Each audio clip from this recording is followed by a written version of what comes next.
make more money as a contractor. Let's do setup inside versus outside IR35, and let's kick off with inside. We are going to be paid via a payroll.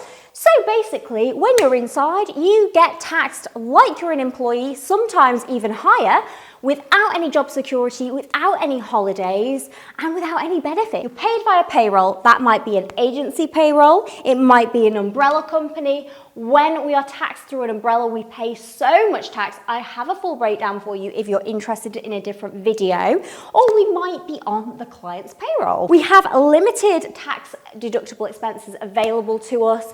So again, we're treated like we're an employee. So I think for most of us, we'll probably have our professional subscriptions and that will be about it. We mustn't claim anything that our employer has reimbursed us for, or our client in this case.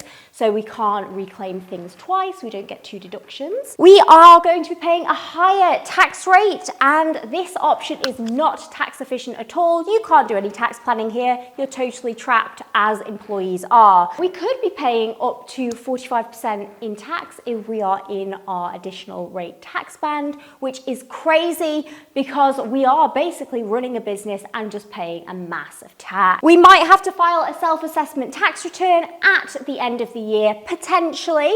However, this will only be applicable if you earn over 150,000, which, remember, you're a contractor, you earn a day rate. Then day rates can get really high, so it can tick up quite quickly, or you may be already filing a self-assessment. Maybe you have rental income or something along them lines. Outside is the best option for most of us. We want to be trying to push for outside as much as possible. If you are pushed into inside and you just can't get out of it, you have to work, then you want to push your day rate up so high that it compensates you for the amount of money that you're going to lose. So outside, what happens there? We will be running our business through a limited company because we are a true business. We'll be splitting our income between salary and dividends, and we control that.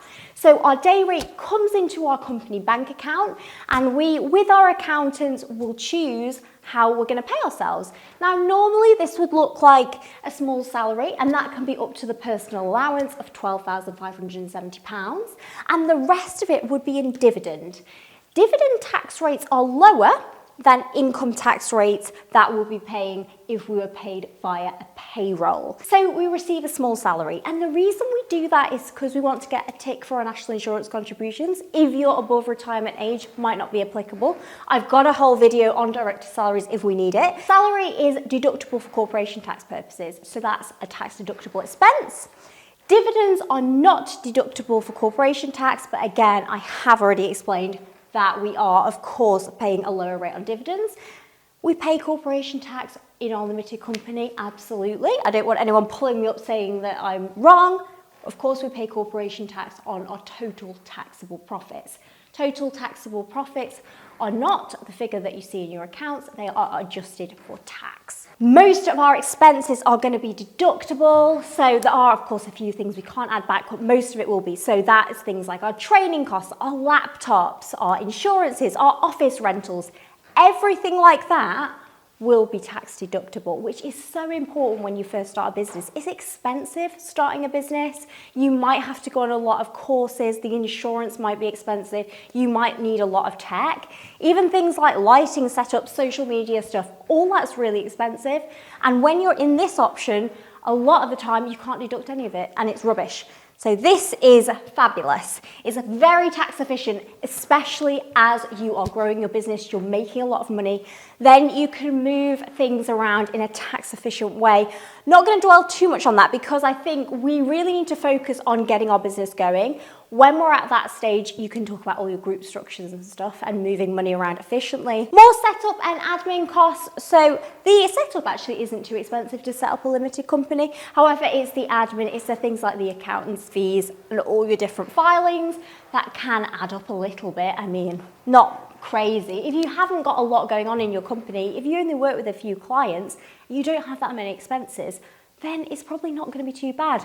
Because remember, a lot of the time, us contractors who do jobs like I'm a tax advisor, I don't have masses of expenses to claim every month. So that's great. You know, there's not a lot of work there. If I had to have an accountant, obviously I don't, but you know, if I did. And then you will be filing, of course, a corporation tax return because it's a limited company, and a self-assessment tax return. We file a self-assessment tax return because dividends are not taxed at source.